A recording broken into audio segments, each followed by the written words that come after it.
Bueno, en primer lugar, darles todos la bienvenida a la segunda jornada del tercer Congreso del Nuevo Derecho Privado Argentino. Más que nada, quería agradecer la presencia no solo del público en general, sino también de los disertantes, Graciela Medina y Marcos Córdoba, que van a estar participando del panel de Derecho Civil Sexto, sucesiones, acerca del tema Los acreedores del causante. En esta oportunidad me toca presentar a la doctora Jorgelina Guilizasti. La doctora Jorgelina Guilizasti es abogada egresada de la Facultad de Ciencias Jurídicas y Sociales. Está especializada en Derecho de Familia de la Facultad de Derecho de la Universidad Nacional de Rosario. Es docente por concurso en la actualidad de la Facultad de Ciencias Jurídicas y Sociales, adjunta de Derecho Civil Sexto, sucesiones, y adjunta de Derecho Civil Quinto, Derecho de Familia. También es profesora en diversas facultades de todo el país. Posteriormente es autora en colaboración de libros y de capítulos de libros de familia y sucesiones en su mayoría, y es jurado técnico en el Consejo de la Magistratura de la Provincia de Entre Ríos, por el Colegio de Abogados de la Provincia de Entre Ríos y el Colegio de la Magistratura de la Provincia de Santa Fe, y en el Consejo de la Magistratura de la Provincia de Tucumán por la Universidad Nacional del Litoral. Sin más demora, los dejo con los disertantes y con la profesora Guilizasti, que va a hacer la presentación de Graciela Medina y del profesor Marcos Córdoba. Muchísimas gracias. Bueno, muchas gracias. ¿Se escucha? ¿Se escucha ahí? Muchas gracias por la invitación para coordinar este panel con la doctora Graciela Medina y el doctor Marcos Córdoba, que realmente creo que cualquier presentación es innecesaria. Igual vamos a leer un breve currículum que los dos me hicieron sintetizar aún más. De todos modos, también quiero agradecerles al Centro de Estudiantes este gran impulso que han dado a estas jornadas, apoyando a las propias jornadas que hacen en la facultad dando un recorrido a los diversos temas del derecho privado. Quiero agradecerles especialmente, sobre todo a los alumnos y a mis alumnos, como siempre, porque sucesiones ha sido un tema por demás popular. Tengo entendido que en estas jornadas de estudiantes es el que ha tenido la mayor cantidad de ponencias, y eso me satisface enormemente. Espero que estén acá los alumnos, sobre todo, para que conozcan a estos académicos y bueno, refuercen un poco las ideas, pero también, bueno, agradezco a los colegas, a los docentes que también nos acompañan esta tarde. Antes de empezar con el tema, quiero leer el currículum de Graciela y de Marcos, que ellos, como ya les decía, han sintetizado.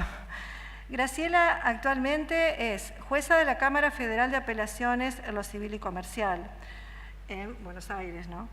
Es presidenta de la Asociación de Derecho Comparado, miembro de la Comisión Creadora y asesora de la Oficina de Violencia Doméstica, dependiente de la Corte Suprema de Justicia de la Nación, y de la Comisión para la elaboración del proyecto de ley de reforma, actualización y unificación de los códigos civil y comercial de la Nación. Es profesora titular de Derecho de Familia y Sucesiones en la Facultad de Derecho de la UBA. También es profesora invitada en diversas universidades americanas, entre las que se destacan en Estados Unidos, la George University en Washington, en Bolivia, la Universidad Central de Cochabamba, en Perú, la Universidad Nacional Mayor de San Marcos, la Facultad de Derecho de la UNIFE y la Universidad Católica de Santa María en Colombia. En Colombia, la Universidad del Externado de Bogotá, y en México, la UNAM. Es autora de numerosos libros que seguramente ustedes tienen en sus bibliotecas, de artículos sobre temas de su especialidad, y ha dictado conferencias dentro y fuera del país, que son extensas, ¿no? Además, es representante para América Latina y el Caribe de la Asociación Internacional de Mujeres Juezas. Con respecto al doctor Marcos Córdoba, también es profesor titular ordinario de Derecho de Familia y Sucesiones de la Facultad de Derecho de la UBA. Es docente investigador, categoría 1, según el Ministerio de Educación, Ciencia y Tecnología de la Nación. Es doctor por la Universidad de Buenos Aires y su tesis reconocida, La posesión hereditaria, fue calificada sobresaliente y por lo tanto, bueno, obtuvo el premio Facultad de la mejor tesis del derecho, que posee un mérito excepcional. En la UBA es esto. Actualmente es decano de la Facultad de Derecho y Ciencias Políticas de la UAI. Es premio profesor Eduardo Prayons a la mejor tesis de Derecho Civil en la UBA. Premio Academia Nacional de Derecho y Ciencias Sociales de Córdoba 2008, a raíz de la trayectoria y la consagración de quienes se destacan por su producción académica en Derecho. Premio Maestro del Derecho 2009, ese es otorgado por el Colegio Público de Abogados de la Capital Federal. Premio Vocación Académica en la 37ª Feria Internacional del Libro en 2011. Director del Instituto de Derecho de Familia del Colegio Público de Abogados de la Capital Federal. Me salteo todos los que me tachó y sigo abajo. Miembro titular de la Comisión Federal de Juristas que redactó el proyecto de Código Civil y Comercial sancionado, bueno, ya sabemos, por la honorable, por la Cámara de Diputados fue nada más, en 1993, y no está, que también integró la comisión, por eso me confundí, la comisión del actual código también. La ley 4.781 lo declaró personalidad de las ciencias jurídicas. Esta ley es de la Ciudad Autónoma de Buenos Aires. Además, es profesor de doctorado, ¿no?, en varias universidades. Destacó la de Salzburgo, Croacia, Trieste, Verona, Pavía, esta era Bocconi de Milán y Sapienza de Roma. Bueno, como verán, los dos invitados tienen muchísimo conocimiento doctrinario en el tema, bueno, en derecho civil en general y en este tema en particular también. Yo quiero aclarar, o por lo menos recordar algunas nociones, porque los acreedores del causante, que es el tema que nos convoca, siempre han sido considerados en nuestra legislación, desde el Código de Vélez hasta ahora. Realmente en el Código de Vélez, por supuesto que su posición frente a la muerte de su deudor era muy diferente a la actual, porque los herederos de su deudor, con aquella famosa aceptación pura y simple, también respondían por las deudas del causante. De todos modos, igual siempre había referencias como, por ejemplo, la legitimación para intimarlo a que aceptara o repudiara la herencia, ¿no? Ustedes ya recordarán con ese final abierto, porque no se establecía qué pasaba luego de los 30 días si el heredero no se expedía. También, bueno, tenía el derecho a oponerse a que se entregaran los bienes una vez aprobada la partición, si aún no habían sido satisfechos en sus créditos, también, bueno, a solicitar la confección de la hijuela de bajas. Y ya en el Código de Vélez, para los casos restringidos de aceptación beneficiaria, tenía también prevista una situación, algo así como privilegiada, ¿no? Porque ya desde entonces se regulaba la administración beneficiaria en cabeza del heredero beneficiario en interés de acreedores y legatarios, con el deber y la carga de rendirles cuenta. La posición esta del acreedor, del heredero, de los acreedores del causante, también se confirma, digamos, en la reforma de 68, cuando la aceptación, que era pura y simple, pasa a ser algo así como subsidiaria o como sanción, y la regla es la aceptación beneficiaria, porque ahí, además de, bueno, algo así como revalorizarse esa posición que tenían en la administración beneficiaria, que antes era excepcional, ahora iba a ser la regla, también estaban facultados para intimarlo al heredero a que confeccione ese famoso inventario en el plazo de 3 meses bajo el apercibimiento justamente de la pérdida de este beneficio. De todos modos, el Código actual considera también al acreedor en estas diferentes etapas. Después, bueno, tanto Marcos como Graciela van a explayarse en este tema, pero bueno, quería apuntar algunas cuestiones nada más. Continúa, por supuesto, considerándolo como uno de los terceros legitimados para que intime al heredero aceptar o repudiar. Lo que pasa es que ahora yo creo, por lo menos es mi visión, que en beneficio al acreedor, el silencio del heredero hoy implica considerarlo aceptante. Creo que esta solución legislativa es en beneficio del acreedor, porque no la veo en beneficio de un coheredero que lo intime, pero sí, en cambio, del acreedor del causante. También está legitimado para intimarlo a confeccionar el inventario judicial, que, bueno, también trae consecuencias en la responsabilidad del heredero. Y, de todos modos, también va a tener la posibilidad de oponerse a la entrega de los bienes, pero de todos modos yo creo que ahora se han restringido algunas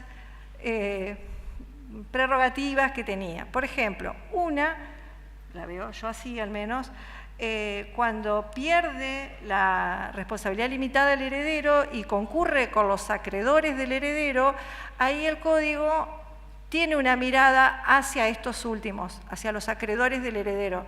Entonces, acá establece una fecha de corte, que es la muerte del causante, y los acreedores del heredero anteriores a la muerte del causante van a cobrar con preferencia frente a los acreedores del causante. Yo creo que esta mirada es superadora porque tiene en cuenta los acreedores del heredero, que convengamos que eran los grandes olvidados en el Código de Vélez. Y otro punto que me parece a mí que también podría ser, por lo menos contrario a los intereses del acreedor, es la colación de deudas. Porque en la colación de deudas, por lo menos a mi modo de entender, ese crédito del heredero no entra a la masa indivisa. Entonces, a lo mejor, este acreedor del causante, que podía subrogarse en el lugar de su deudor y cobrarle a este deudor, que es el heredero que hoy colaciona la deuda, y ya no lo podría hacer porque esta deuda se extinguiría. De todos modos, creo que esta a lo mejor es una situación excepcional, no sé si va a ser muy práctica. Considero que es lo que van a tratar Graciela y Marcos, que hay otros temas prácticos que involucran al acreedor del causante que nos preocupan el ejercicio de la profesión, sobre todo. Uno es el fuero de atracción, siempre un tema muy actual, y el otro es un tema que parece sencillo, pero creo que es complejo. ¿Cómo cobran los acreedores del causante? Yo tengo mi opinión, creo que si bien el Código Unificado ha intentado traer una propuesta superadora al régimen que, bueno, Ferrer denomina inorgánico, caótico, etcétera, del Código de Vélez, yo no sé, a lo mejor el doctor Rivera, que es asesor de bancos, yo no sé si el acreedor del causante va a dejar de instar su acción individual a raíz de la muerte y va a esperar ese pago tal como lo organiza el nuevo código, en cabeza del administrador. No sé, yo tengo mis dudas. Y a raíz de esto creo que también los acreedores van a continuar asegurándose frente al alea de la muerte de su deudor. O sea, convengamos que los acreedores tienen dos alias, digamos, una es la posible insolvencia y otra la muerte de su deudor. Y yo creo que van a seguir confirmando, por lo menos, o reafirmando esas estrategias como el seguro de vida, el codeudor solidario, etcétera, para prevenir por lo menos esta eventualidad. Me parece a mí, yo no veo, o sea, que el código haya dado una regla tan clara de liquidación del patrimonio del causante. Pero bueno, esto está abierto, por supuesto, a otras opiniones. Muchísimas gracias y no sé, creo que ahora Graciela va a exponer lo que ha preparado.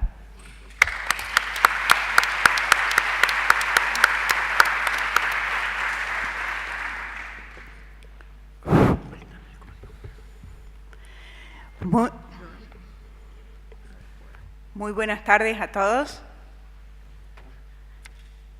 Antes que nada me quiero presentar. Yo soy Graciela Medina. Les quiero aclarar esto porque la que está en la foto de ahí afuera no es Graciela Medina. Yo soy Graciela Medina. Y la que está en la foto de los programas tampoco es Graciela Medina. Soy yo, Graciela Medina. Como el tema del derecho a la identidad no se ha tratado, quiero dejarlo bien aclarado en esta instancia de acá. Y como Julio, ayer mi marido dijo que yo soy la socia oculta de la revista, claro, como estoy oculta, la foto sale más o menos, pero soy yo. Estoy muy contenta de estar en estos 25 años de la revista, porque yo la vi nacer a la revista. La revista nació de la creación de un hacedor de sueños, y el hacedor de sueños es Julio Rivera. Y a él se le ocurrió la idea. Y yo sé cuándo se le ocurrió. Se le ocurrió y estábamos de novios. Estábamos de novios y estábamos en Mar del Plata. Y caminábamos por la playa ida y vuelta, en esa playa inmensa, esa playa del Océano Atlántico, y ahí desarrollábamos la idea, porque yo también participaba en ella, y es para mí un hijo extramatrimonial, porque no estábamos casados. Pero vieron que los hijos extramatrimoniales ahora tienen los mismos derechos que los matrimoniales, entonces es para mí un hijo de esta revista. Y claro, yo tengo 26 años casado y la revista 25. Es decir que toda la vida de la revista fue la vida de mi matrimonio. Nació de la mano de un hacedor de sueños que se juntó con otros hacedores de sueños y eso la hicieron realidad. Y yo les pido para todos ellos un gran aplauso ahora.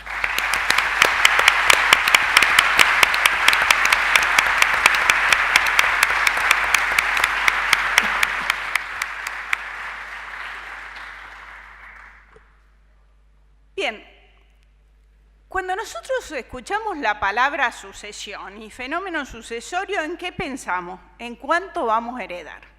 ¿Es así o no es así? Es así. ¿Cuánto heredan los hijos? ¿Cuánto heredan los nietos, los descendientes? Hasta el yerno. Gracias a Dios el yerno no hereda nada. Y la nuera tampoco. Pero están involucrados en el fenómeno sucesorio no solo los que vienen a recibir la herencia, sino los que vienen a cobrar.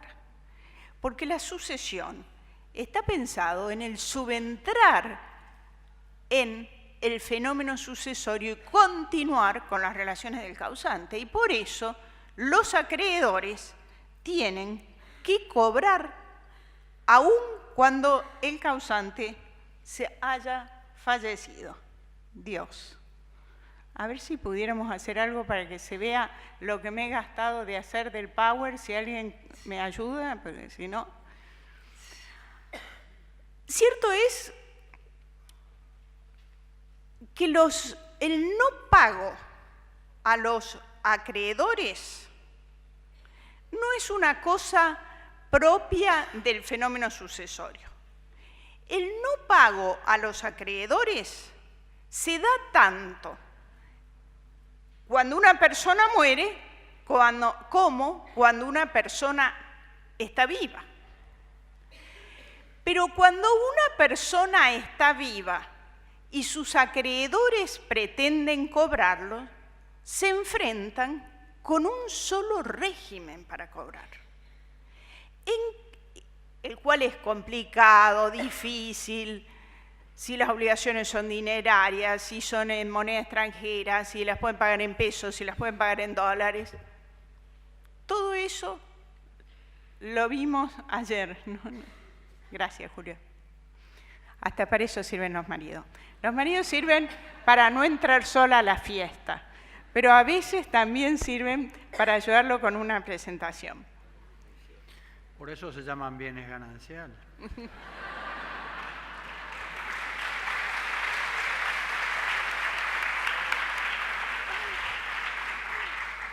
Pero cuando salen mal son bienes propios.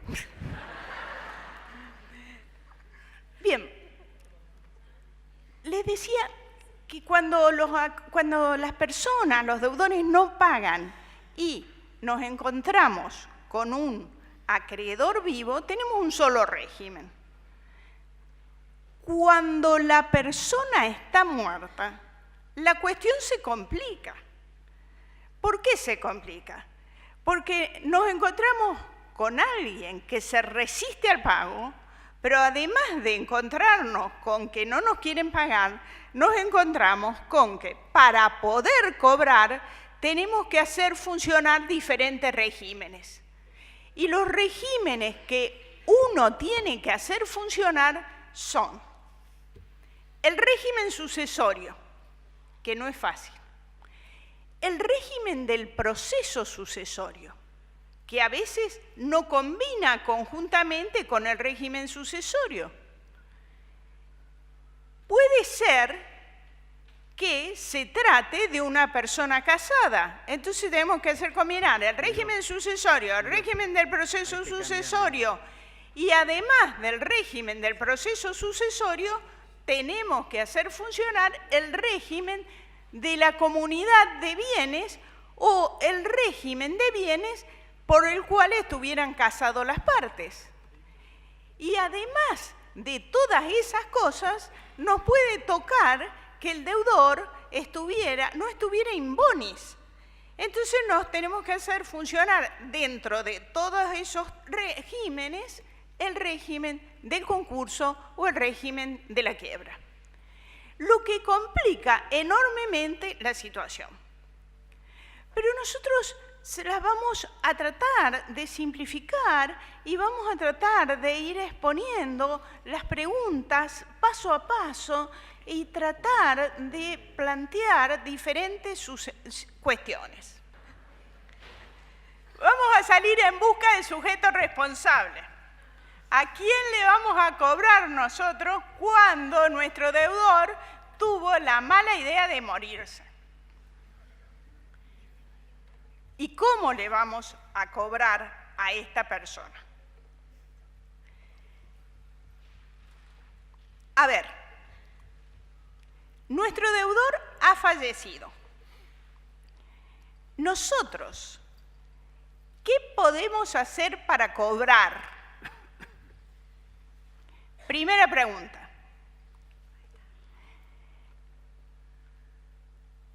Tenemos que identificar a los herederos.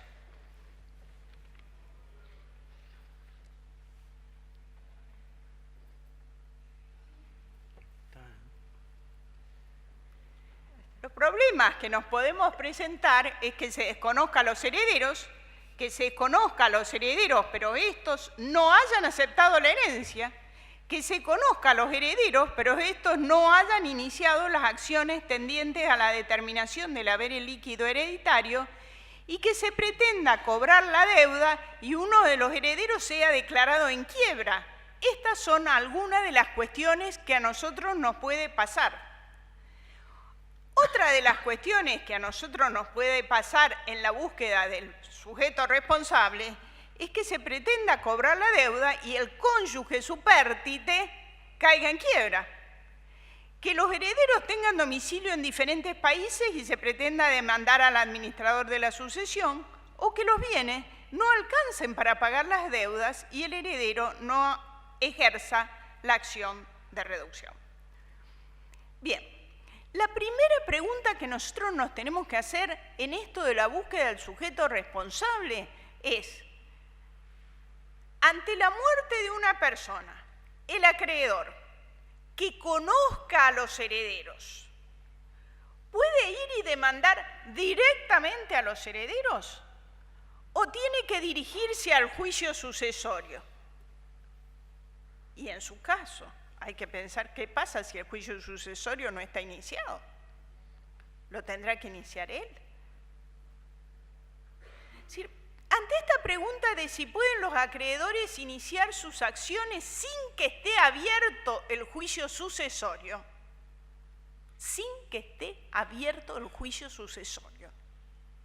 piensen ustedes en alguien que tenga un cheque, un pagaré, una deuda vencida, se murió el deudor y los herederos no tienen por qué, no tienen ninguna obligación de iniciar el juicio sucesorio. ¿Puedo yo iniciar mis acciones inmediatamente contra el doctor Marcos Córdoba porque sé que él es el heredero? ¿Influirá en algo qué tipo de heredero se trate el doctor Córdoba?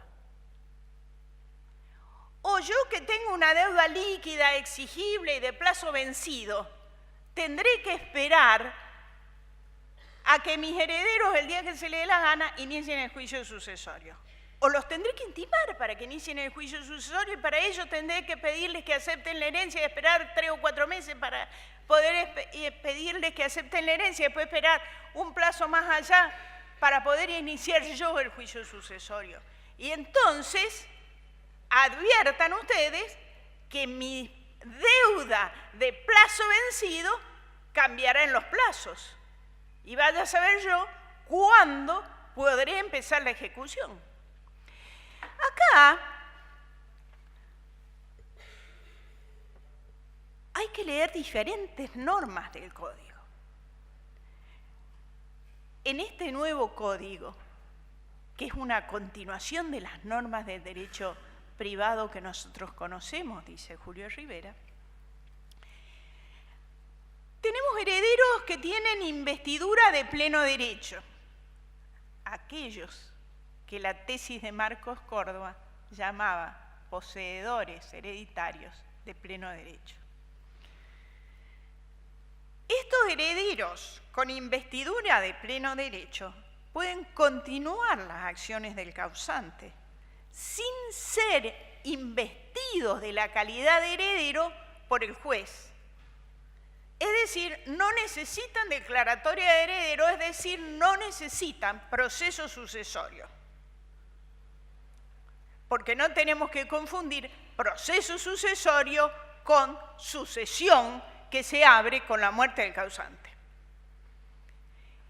Contra estos herederos que yo conozco, de acuerdo al artículo 2237, yo podría iniciar las acciones inmediatamente, por lo que dice la norma. No parece tan clara la cosa cuando se tratara de herederos que no tienen la posesión de pleno derecho, que son aquellos que están contemplados en el artículo 2238, que es decir, los herederos que no son herederos legitimarios y que tampoco es la cónyuge. ¿Quiénes son los que no tienen posesión de pleno derecho? Los testamentarios o los colaterales. Ellos requieren una declaratoria especial.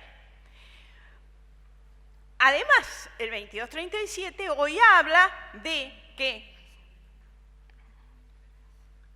en el caso de los bienes registrables se requiere la declaratoria de heredero para transmitir los derechos sobre los bienes registrables.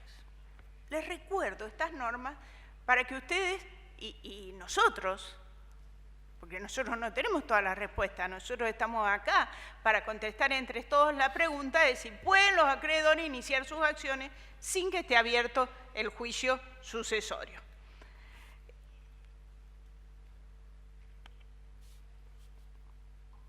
Pero este código tiene otra norma, en otra parte. Este código se encarga de regular el proceso sucesorio.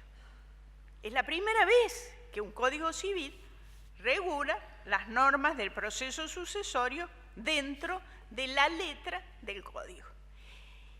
Y en las normas del proceso sucesorio se establece cómo van a cobrar los acreedores. O se pretende establecer.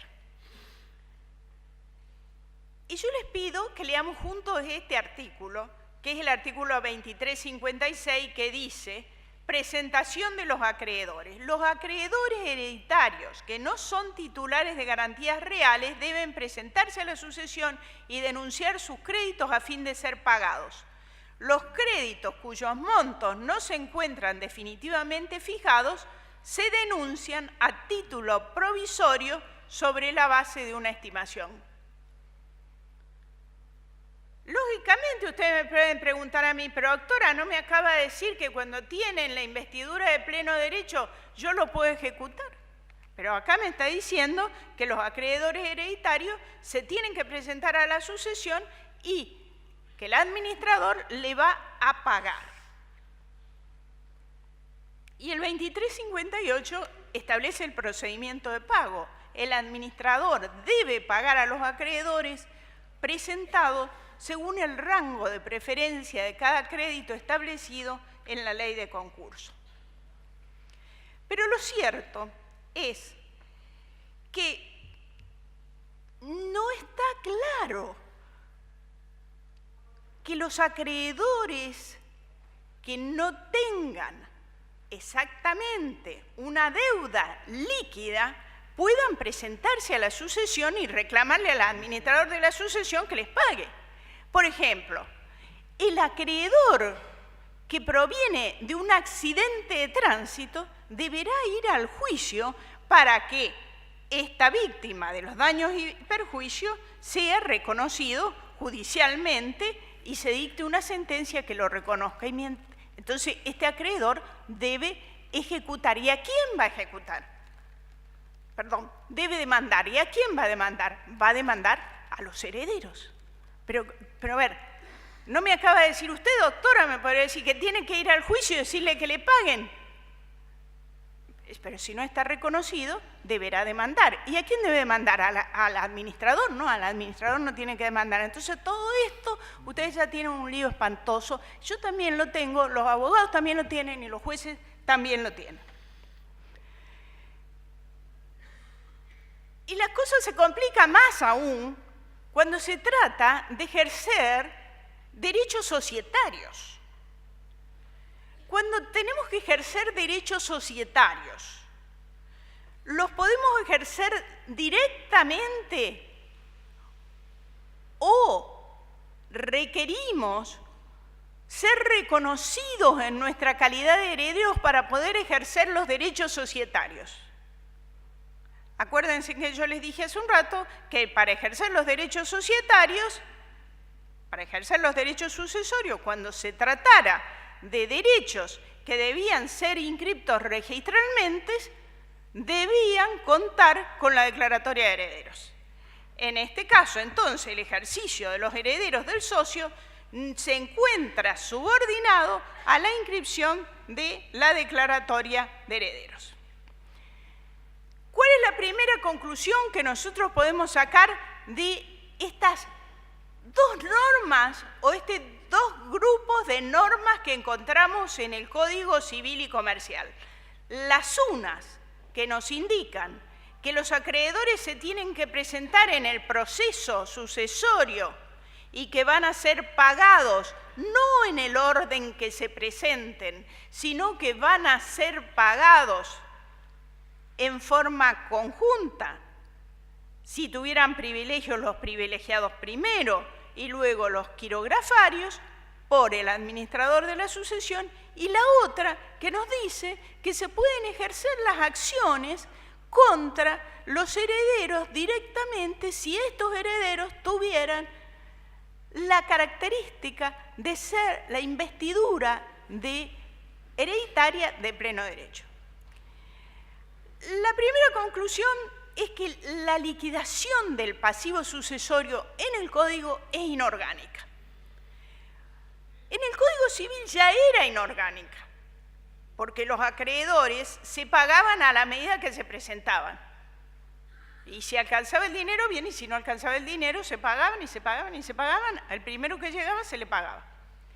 Y en el Código Civil y Comercial se dice que quienes no tienen garantía se tienen que presentar en el proceso sucesorio, pero esto que se dice, no se dice en forma excluyente, como en el Código francés. En el Código francés se aclara que los acreedores se deben presentar en el proceso sucesorio y que durante 6 meses se suspenden todos los procesos. Y además se establece qué va a pasar, estoy hablando del Código francés, con quienes no se presentan y ejecutan, en qué plazo se deben presentar y qué va a pasar con quienes no se presentan en tiempo. En nuestro código no se dice nada de nada. Se establece esta norma y no se dice qué pasa con quienes no se presentan y ejecutan, en qué plazo tienen para presentarse y qué pasa con quienes no se presentan en tiempo. Esta nos lleva a sacar una segunda conclusión. La segunda conclusión es la necesidad de interpretar los silencios. Y esta necesidad de interpretar los silencios del legislador que no estableció un régimen orgánico o que se quedó a medio camino,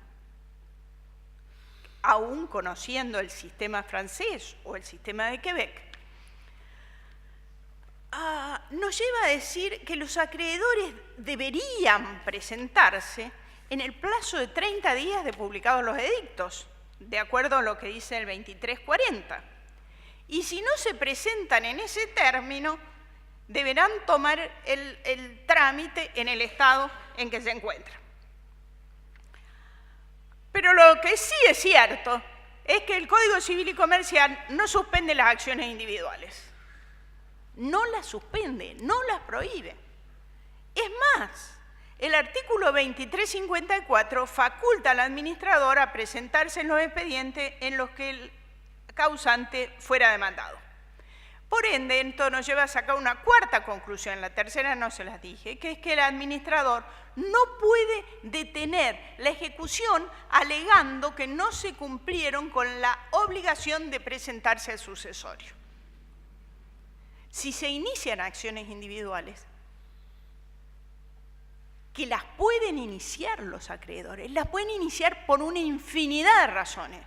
Primero, porque no tienen por qué esperar el inicio del proceso sucesorio. Segundo, porque la sucesión no cambia, señores, colegas, la sucesión no cambia el régimen de deudas, ni el régimen de pago, ni transforma las deudas que ya estaban vencidas en deudas sin plazo, o con un plazo a cuando quieran iniciar el proceso sucesorio o un plazo más allá de 3 o 4 meses cuando yo pueda intimar o cuando después de que intime cuando se puedan presentar.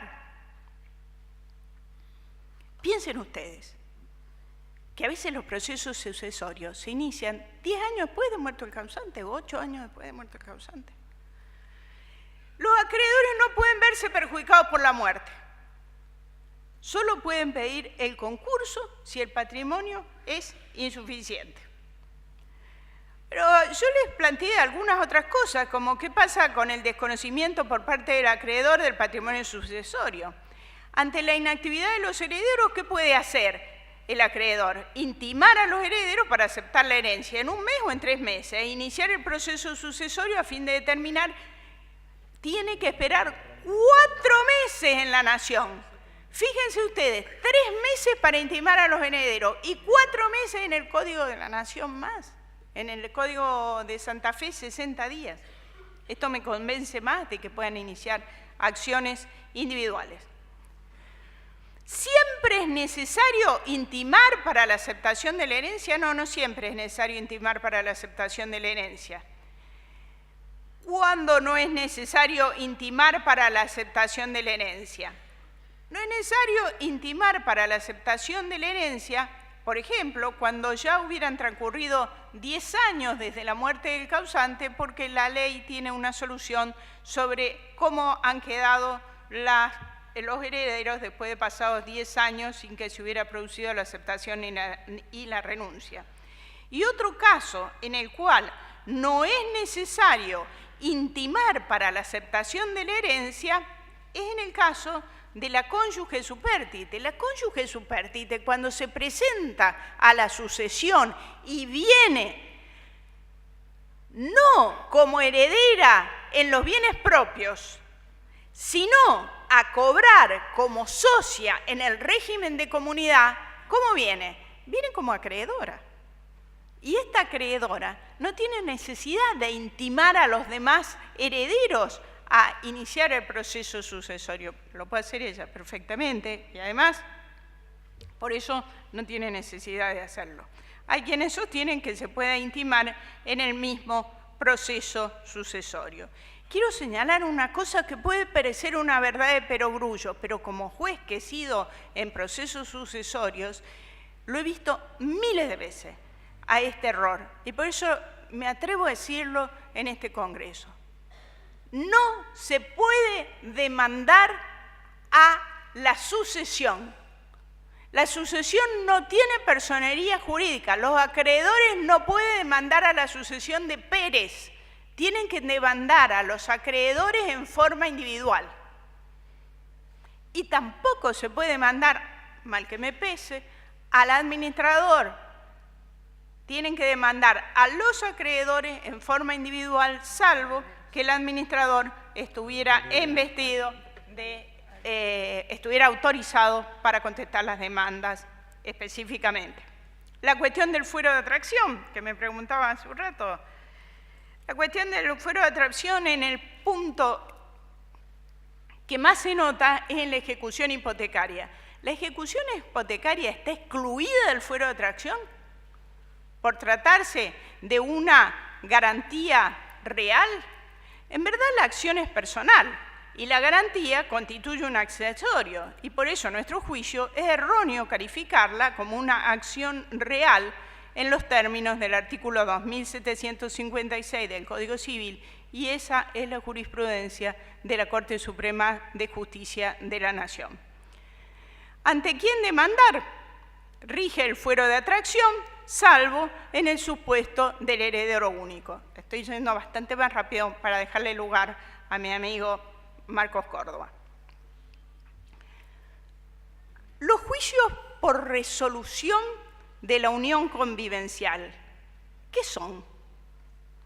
Son juicios de características personales que pueden ser dirigidos contra los sucesores, son deudas personales del causante y por supuesto que son atraídos por el fuero de atracción de la sucesión. Este nuevo código incluye la declaración de legítimo abono. ¿Qué es la declaración de legítimo abono? La declaración de legítimo abono es algo que viene de los códigos procesales que estaban en todo el país. Nosotros teníamos una característica. Teníamos un derecho sucesorio único del Código Civil y 24 derechos procesales diferentes, uno por cada provincia. ¿Qué viene a hacer el Código Civil y Comercial? Viene a unificar las reglas del proceso sucesorio en un único Código Civil y Comercial y hace ingresar en este proceso sucesorio las normas o los principios normativos más importantes del Código Procesal de la Nación y en esto ingresa la declaración de legítimo abono de los acreedores. Y esto también nos complica la vida con los acreedores, que ya no sabíamos si tenían que presentarse obligatoriamente en la sucesión, si podían ejecutar a los acreedores individualmente, y acá tenemos una cosa nueva que es el legítimo abono. El legítimo abono es el pedido que se le hace en el proceso sucesorio para que se reconozca el crédito de estos acreedores. Pero para que se reconozca el crédito de estos acreedores tiene que haber unanimidad en los herederos para aceptar el legítimo abono. Y si no hay unanimidad en los herederos, no se puede aceptar el legítimo abono.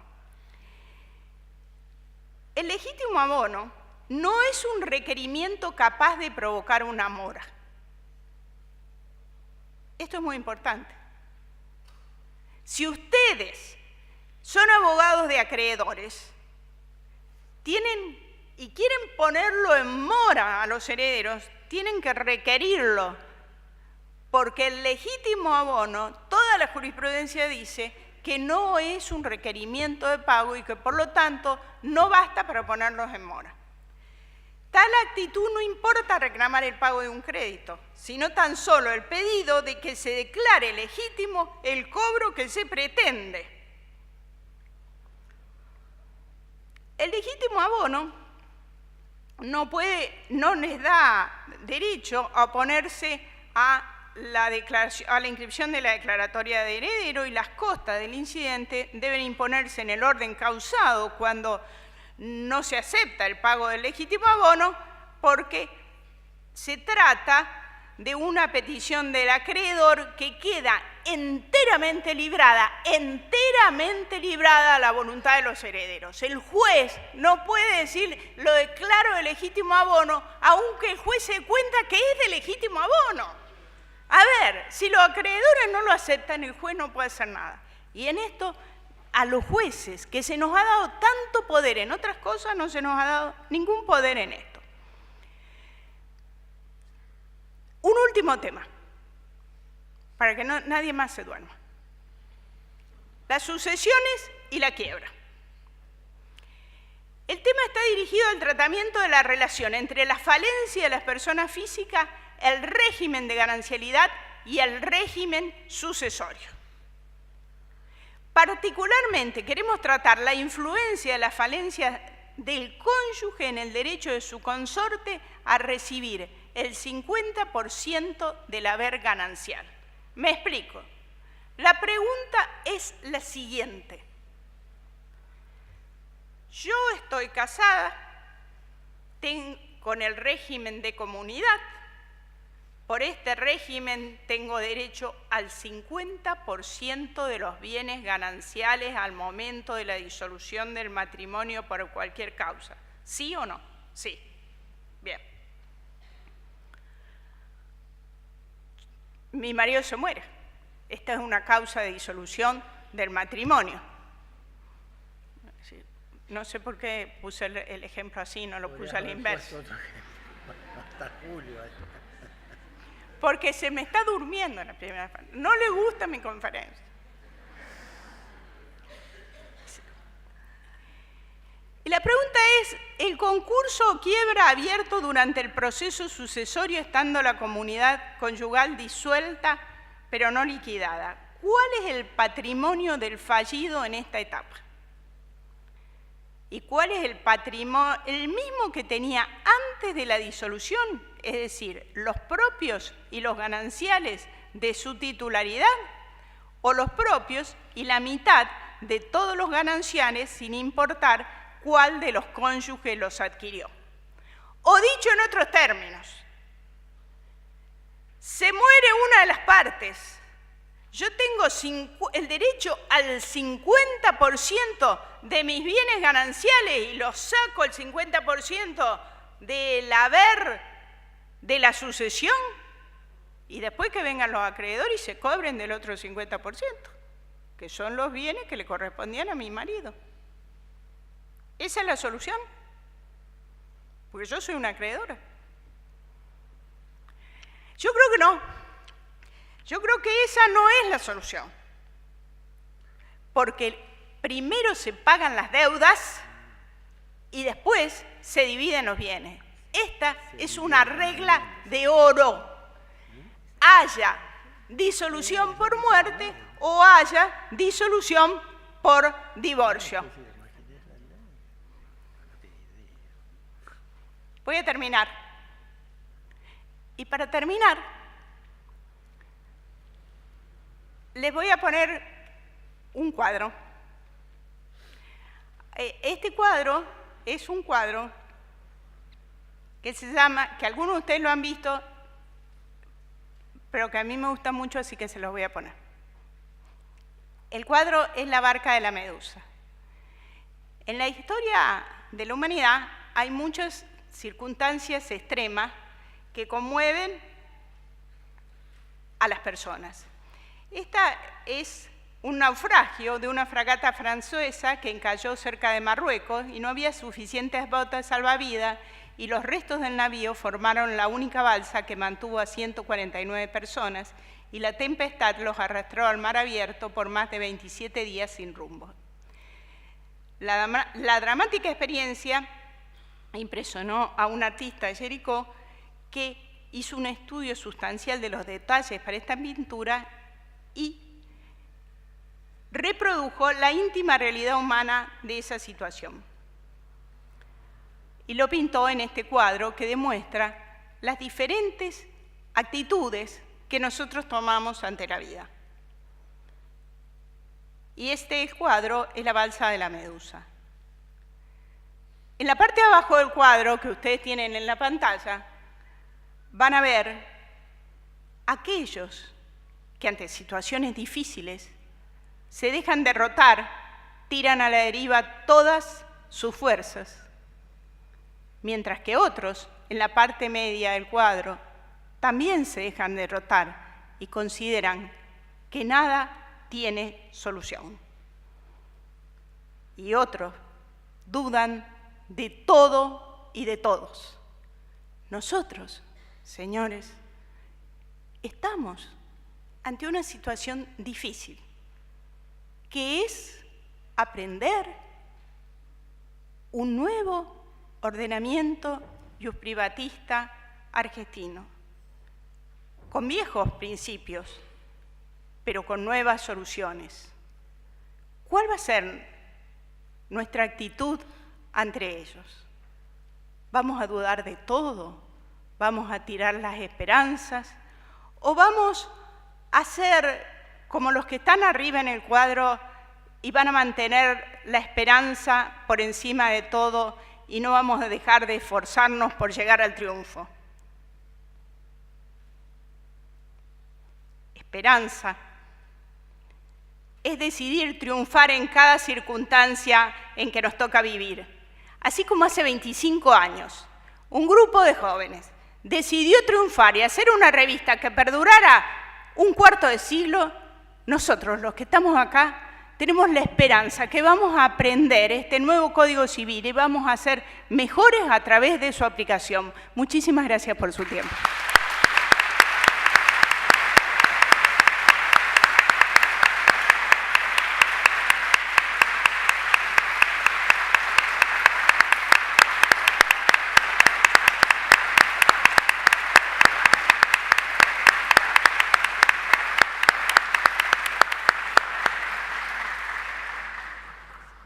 Doctor Marcos Córdoba.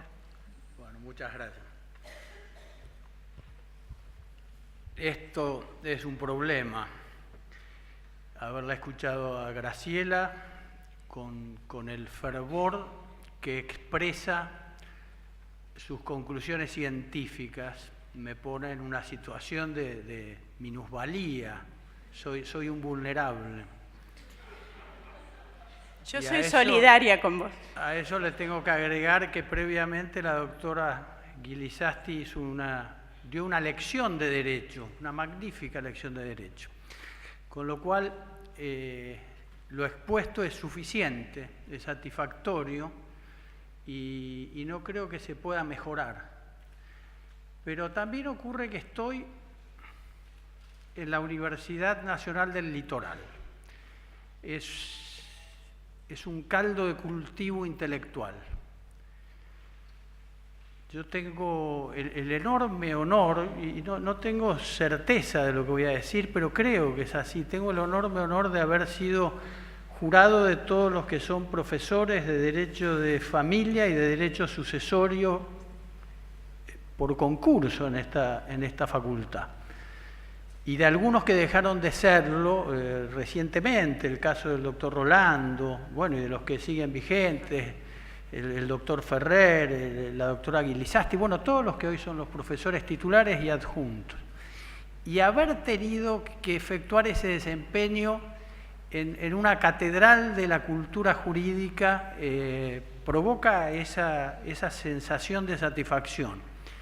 Y a eso le tengo que sumar que acá, en estos días, en estas horas que hemos estado juntos, lo hemos hecho con la presencia de personalidades locales como es el doctor Haga, el doctor Müller, el doctor Saux, el profesor Gómez, el profesor Reina, José Titurraspe, son todas celebridades del derecho.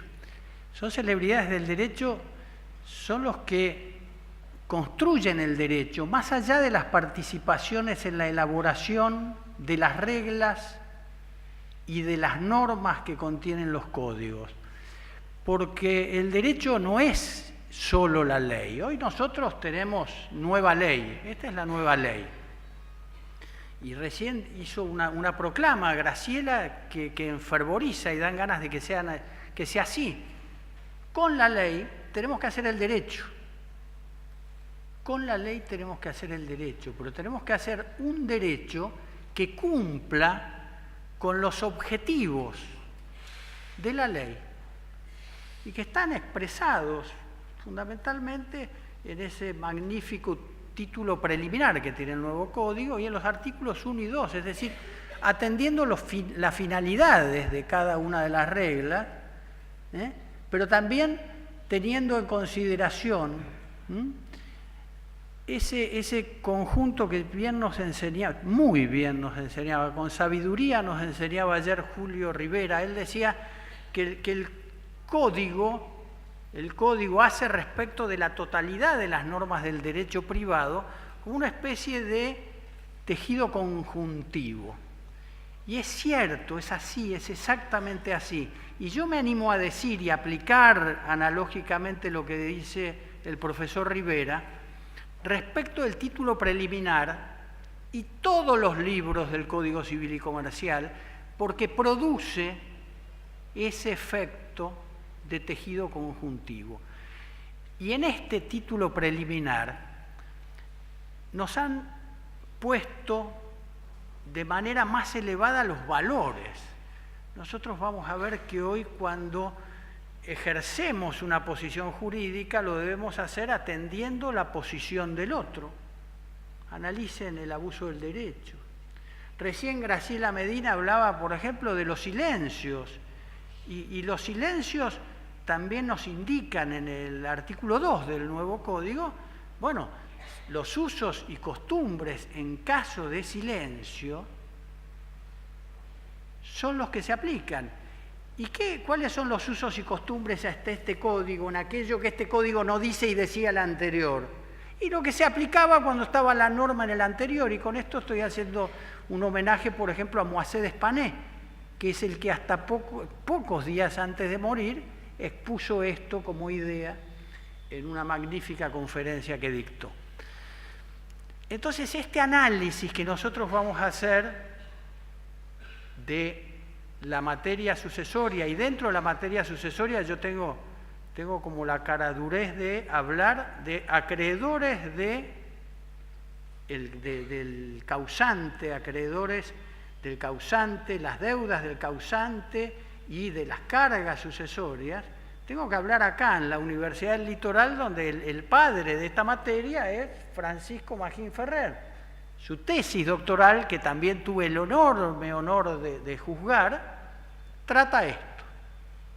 Trata esta cuestión, y esto es lo que se ha podido parcialmente incorporar al nuevo código, la doctrina de Ferrer, no totalmente, porque si hubiera sido totalmente no existirían los déficits que menciona Graciela.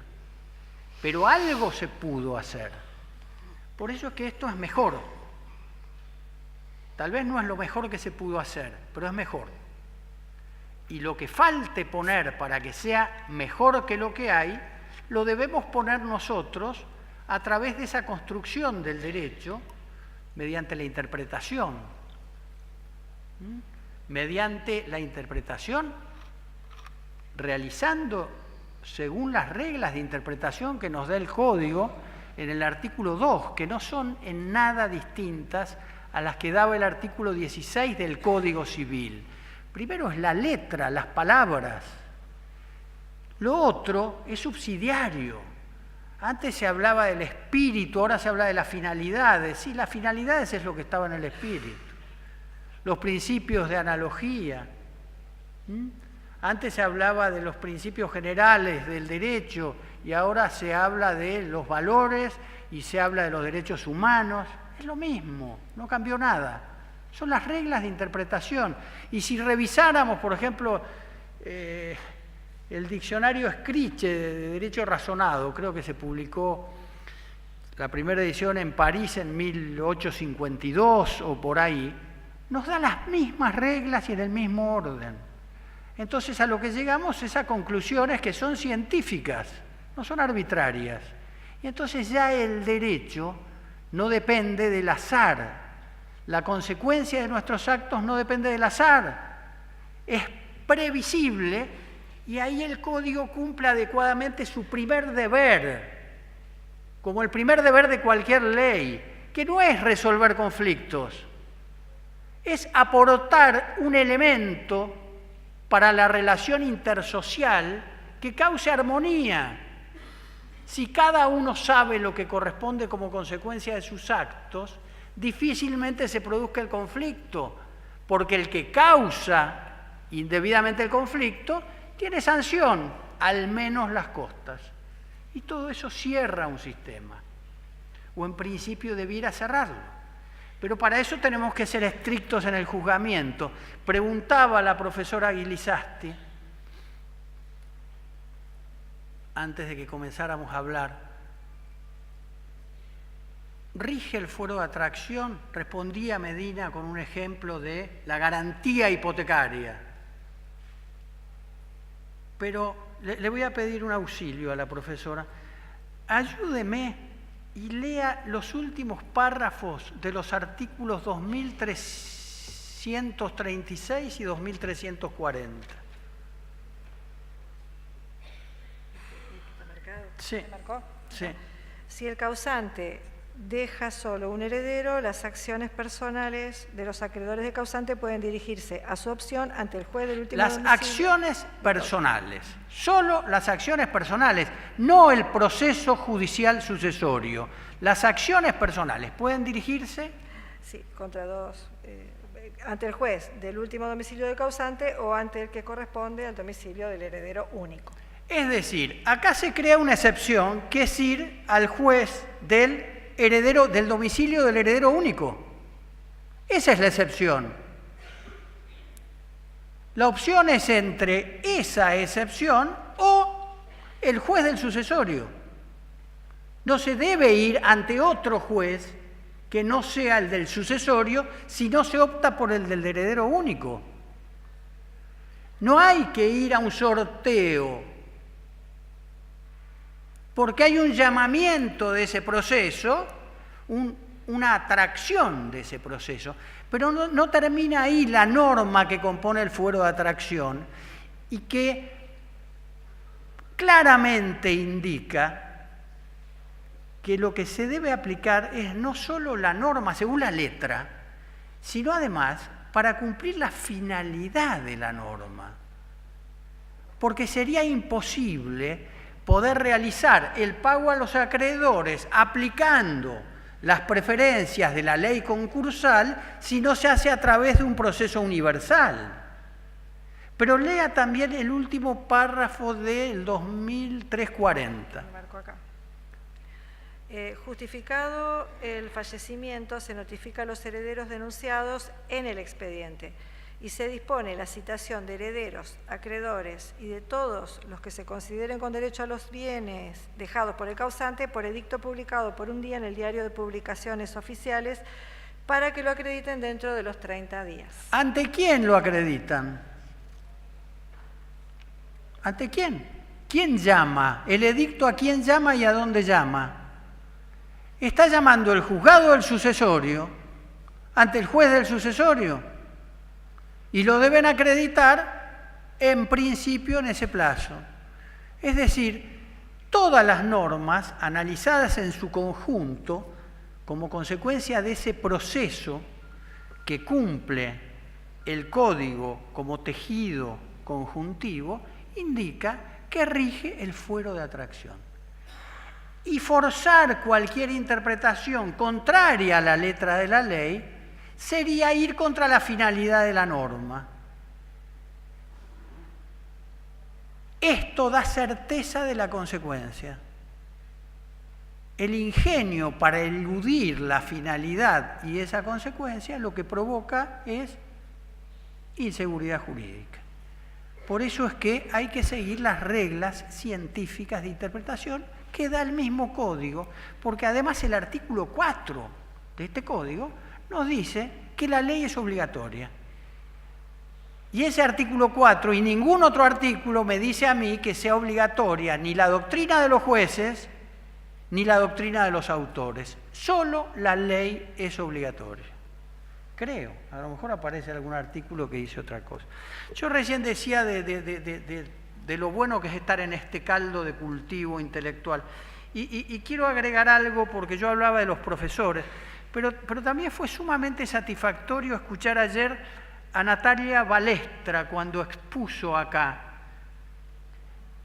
Luego lo hizo Pablo Berti, recién lo hacía Rosario Reina. Son el fruto de todos esos profesores del derecho de acá.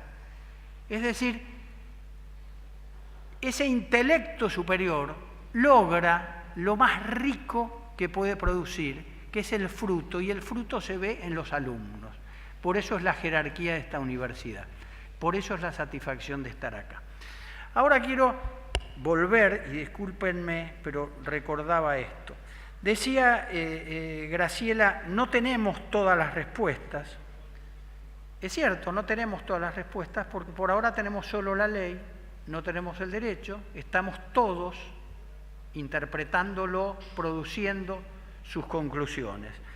Y dentro de este proceso para satisfacción de los acreedores, lo que tenemos que tener en consideración es que esto se causa como consecuencia de una muerte.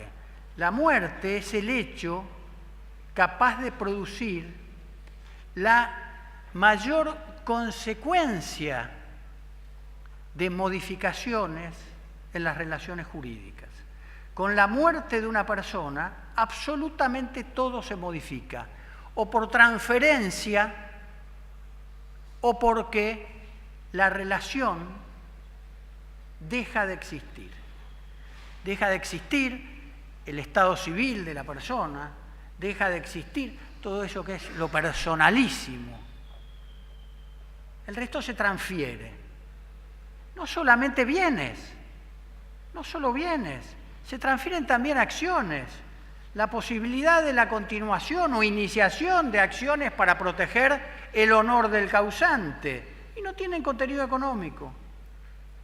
Es solo una defensa, es una acción sin contenido económico. Entonces se transfieren bienes, pero también se transfieren acciones, con y sin contenido económico. El resto se extingue, pero todo se modifica. Y en esto que se transfiere, lo que ocurre es una sucesión. Las relaciones jurídicas subsisten. Lo que se modifica es el sujeto. Y acá aparecen los problemas que bien nos explicaba la profesora Medina. El acreedor tenía un deudor que vivía en un domicilio y hoy ese crédito se divide, por más que no lo dice expresamente el código, lo decía el Código Civil anterior a partir del artículo 3485, la división de pleno derecho de créditos y deudas divisibles. Esa división de créditos y deudas sigue existiendo.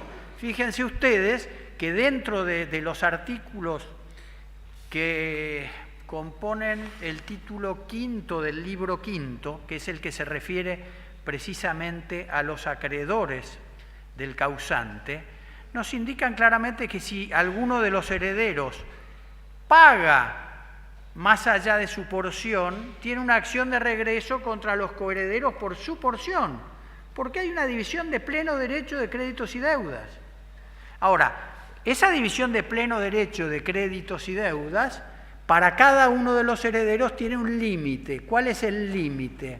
El límite en principio está dado por la universalidad transmisible, responde la herencia.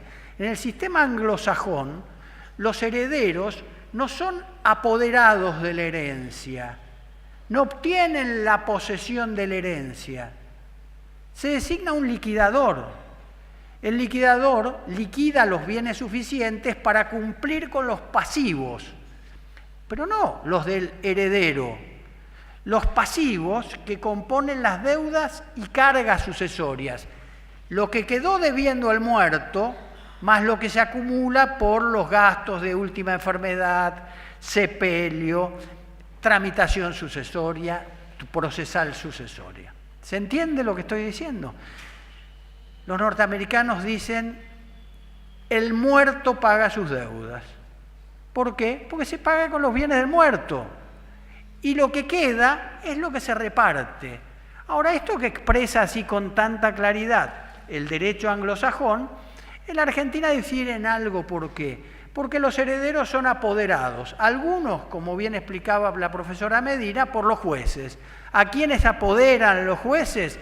A los que tienen un llamamiento por el testamento, por el causante, o a los colaterales. El resto son llamados y son apoderados por la ley, lo que era el antiguo artículo 3410, y que les digo más, y que tiene una historia larguísima en el derecho argentino, porque ya una de las leyes de los derechos para las Indias decía, allá donde el causante tenga herederos legítimos, no se entrometan los jueces y dejen que ellos hagan. No es nada distinto a lo que decía el Código Civil de Vélez y que en alguna medida menor mantiene el nuevo código. ¿Por qué? Porque dice lo mismo, pero para los actos de disposición requiere unanimidad. Actos de disposición. No estoy hablando solo de adquisiciones, estoy hablando también de todo aquello que comporta un acto de disposición. Requiere unanimidad de los herederos. Ahora tenemos un problemita en la composición del código, porque Graciela nos hablaba de los artículos que mencionan la posesión, la investidura hereditaria de pleno derecho, y eso está puesto dentro de proceso sucesorio. A ver, creo que es 2337, sí. ¿No? 2337 puede ser. ¿El pago? 2337 no, y 31. 2337. 2237. 2237. No, 2337. 2237. Es la investidura. Y 2237, a ver. No, pero la investidura está acá. Está dentro del proceso sucesorio. Son los dos primeros. Leamos el 2337. Los dos primeros de proceso. Sí. Dice, si la sucesión tiene lugar entre ascendientes, descendientes y cónyuge, el heredero queda investido de su calidad de tal desde el día de la muerte del causante. Frenemos un instante ahí. Queda investido de su calidad de tal desde el día de la muerte del causante. El día de la muerte del causante no hay ningún proceso judicial sucesorio. No hay nada. Este artículo tendría que estar puesto, como estaba puesto en el Código Viejo, en la etapa que es pre-proceso judicial. Porque es ahí donde es útil. Una vez que está en el proceso sucesorio, cambia la administración, cambia la disposición, aparece la administración judicial con reglas propias. No sé si es claro lo que estoy diciendo. Esto ocurre en el instante mismo de la muerte del causante. Y bien nos ilustraba Graciela, dice, bueno, el problema societario, el problema de las acciones, ¿en qué medida se pueden ejercer acciones societarias si no hay registración de las titularidades, de las participaciones, la continuidad de los procesos judiciales?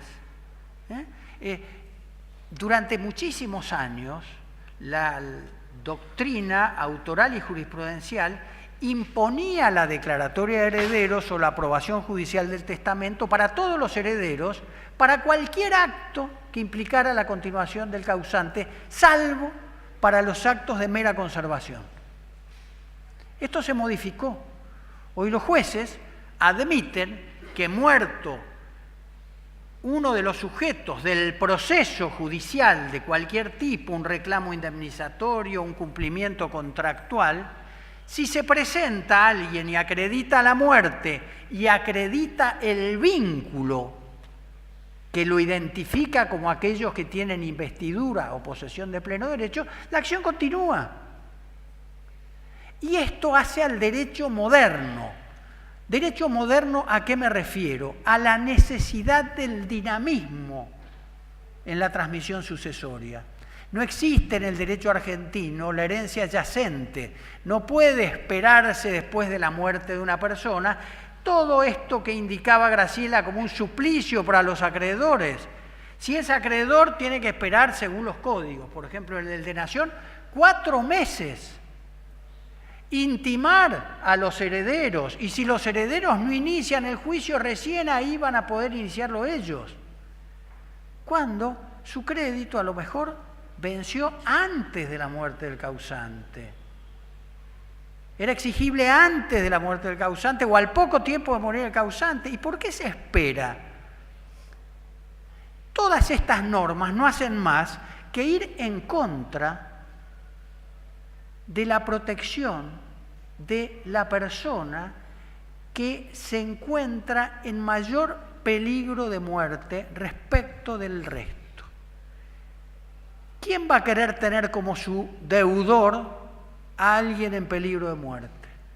¿A quién va a poder recurrir la persona de mucha edad, salvo que, como dice Graciela, le pidan codeudores principales, solidarios, etcétera, etcétera, etcétera? Porque si no, se muere este señor porque tiene muchos años o porque fue a pedir un crédito precisamente para atender sus situaciones de salud y no se lo van a otorgar porque si se produce la muerte, en lugar de ir a cobrarle a la casa o al juez que corresponde a su casa, van a tener que ir a una enorme cantidad de jueces que sean de donde viven cada uno de los sucesores del causante, que pueden ser herederos u otro tipo de sucesores en caso de que estos no existan, porque también responden los legatarios. Porque también responden los legatarios. Responden de otra manera, en otra medida. Pero en definitiva, en términos generales, tanto herederos como otros sucesores, en principio, responden siempre no con los bienes de la sucesión, hasta la equivalencia del valor de los bienes de la sucesión, porque tienen la posibilidad de proteger el bien atacado satisfaciendo el crédito incluso con dinero propio, porque es lo mismo que se le permite hacer al heredero cuando su cuota no alcanza a cubrir el valor de uno de los bienes que se le adjudica y puede compensar con dinero propio. Esto lo dice hoy expresamente el Código. Con anterioridad muchos jueces lo aceptaban y muchos jueces lo rechazaban, porque decían que la partición no podía incluir bienes ajenos a la masa hereditaria partible.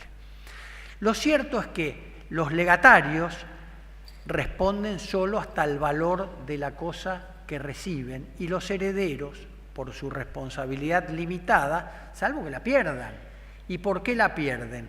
La pierden si ocultan bienes en el inventario, si no confeccionan el inventario habiendo sido intimados para hacerlo, o si aumentan fraudulentamente el pasivo hereditario. Esos son los casos que además se ven con una sanción agravada, con una sanción extra, porque el artículo 2295 dicen que aquel heredero que oculta o sustrae bienes de la herencia, además de responder ilimitadamente, no participa del bien que fue objeto del ocultamiento o sustracción. Lo cierto que en esta relación acreedor-deudor, y deudor hoy son los herederos en principio, salvo si estos no existieran, serán otros sucesores, se produce un agravamiento por aplicación de normas de derecho internacional privado contenidas en este mismo código. ¿Por qué? Porque no rige más el sistema de la unidad sucesoria. Nosotros nos regíamos por el sistema de la unidad sucesoria Yo lamento porque estuve haciendo loas del profesor Saux cuando empecé mi disertación y dije la satisfacción que daba aprender de profesores como Saux. Y ahora se agranda mi satisfacción al verlo acá. Gracias, profesor. Lo cierto es que voy a tener que ir a tantos lugares como bienes registrables haya en distintas jurisdicciones. Si hay bienes en el país y bienes en el extranjero, ya no hay una sola sucesión. Nosotros teníamos solo las excepciones de los tratados de Montevideo. El Tratado de Montevideo aplicaba el sistema de la pluralidad sucesoria, pero esto regía solo en la relación con los países signatarios de este tratado, que eran muy poquitos. Pero hoy nosotros nos encontramos con que hay un proceso judicial sucesorio en cada lugar donde haya un inmueble, por ejemplo. ¿Y qué ocurre? Que en cada uno de esos lugares yo voy a tener que calcular, por ejemplo, las porciones legítimas. No se olviden que incluso los legatarios tienen tratamiento de acreedores. Los legatarios son acreedores del heredero por una disposición del causante. Y voy a tener que calcular las porciones disponibles respecto de cada uno de esos procesos judiciales sucesorios. ¿Y qué ocurre con los acreedores? Que lo son por un acto jurídico celebrado en la República Argentina, de ejecución en la República Argentina, con domicilio de absolutamente todos los elementos que componen la relación jurídica en la República Argentina, pero que aparecen algunos de los bienes en Londres, y algún otro en París, y algún otro en Estados Unidos. ¿Tendrá que ir el acreedor a cada uno de estos lugares, como tendrá que ir el acreedor al domicilio de cada uno de los herederos? Esta multiplicidad de actos procesales son los que desmotivan al otorgamiento del crédito a aquella persona que muestre cualquier síntoma de vulnerabilidad para continuar en su proceso biológico. Esto es privar del crédito en muchos casos a quienes más lo necesitan. Lo cierto es que esto es lo que hay, y de lo que he dicho muchos dirán, este tipo es loco, porque los textos originales de este proyecto del libro quinto los escribió Francisco Magín Ferrer y yo. Pero lo cierto es que esos textos originales luego fueron revisados por, según la doctora Aida Kemelmacher de Carlucci, por el doctor Augusto Belucio, quien introdujo algunas ideas tomadas fundamentalmente del nuevo derecho sucesorio francés, lo cual provoca desde mi análisis una cierta incongruencia normativa. Así como se ha luchado tanto por mantener la investidura hereditaria de pleno derecho para facilitar el dinamismo en las relaciones jurídicas, se ha entorpecido ello a través de estas normas que en principio no se ajustan a los actos de la realidad que rigen estas normas. Los actos de la realidad, estas normas debieron ser tomadas en todos los casos, como bien explicaba ayer Rivera, como una continuidad de un proceso evolutivo hacia la tendencia que indica el comportamiento social. Y en muchos casos lo son, en muchísimos casos lo son. Esto que nos explicaba bien Graciela, nosotros hoy ya no pagamos en base al tiempo de la presentación a reclamar el crédito. Se hace en base a cierto valor. ¿El valor de dónde se obtiene? De las preferencias, dice el código, de los privilegios, porque dice preferencias pero remite al derecho concursal. Y esos son contenedores de valor. Ese rango es contenedor de valor. Y además nos da un sistema que antes no existía. Ahora existe un sistema, existe una certeza.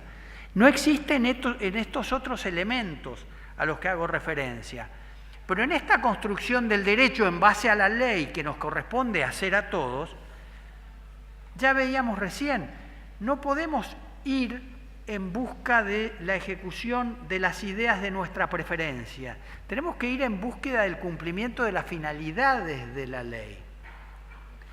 Leía la profesora Guilizasti cómo claramente está determinado, y además Graciela Medina no dudó en decir que existe el fuero de atracción en la nueva legislación. Sin embargo, ha habido pronunciamientos judiciales, incluso la Corte consultó respecto de esto, ante la existencia de pronunciamientos contradictorios. ¿Quién paga? Nosotros tenemos dos etapas. Tenemos una etapa que es la etapa, ambas etapas componen lo que se llama la indivisión hereditaria, desde la muerte hasta la apertura del proceso judicial sucesorio. ¿Qué se requiere para que se abra un proceso judicial sucesorio? El Código Procesal de Santa Fe tiene algunas diferencias respecto de otros códigos procesales. Pero en términos generales, vamos a decir esto. La apertura del proceso judicial sucesorio, ustedes tienen una etapa previa a esta que se realiza en tribunales. No ocurre eso con el Código Procesal de Nación, ni de Provincia de Buenos Aires, ni de Provincia de Mendoza, Entre Ríos. Que el CPN. Exactamente, Entre Ríos tiene el de Nación. Pero el pedido de apertura del proceso judicial sucesorio, ¿qué requiere? Requiere la prueba concluyente de la muerte de alguien, pero no requiere la prueba concluyente del vínculo que legitima la acción, sino que pide tan solo que exista una presunción suficiente, una acreditación precaria. Se puede acreditar precariamente. ¿Qué significa esto? Veámoslo con ejemplos. No tengo la partida de nacimiento, tengo una fotocopia de la partida de nacimiento. No tengo la libreta de matrimonio con la inscripción de nacimiento, tengo alguna copia de esto. Tengo algún instrumento del que surge esto. Y esto habilita la apertura, porque lo dice la ley. ¿Qué ocurre con las prórrogas de jurisdicción? Y acá es notable porque las provincias aceptan las prórrogas dentro del territorio de cada provincia, en distintos departamentos judiciales, por la voluntad unánime de los interesados. En realidad, las normas que se refieren a esto dicen cuando los procesos sean de contenido exclusivamente patrimonial. Y el proceso judicial sucesorio no es de contenido exclusivamente patrimonial.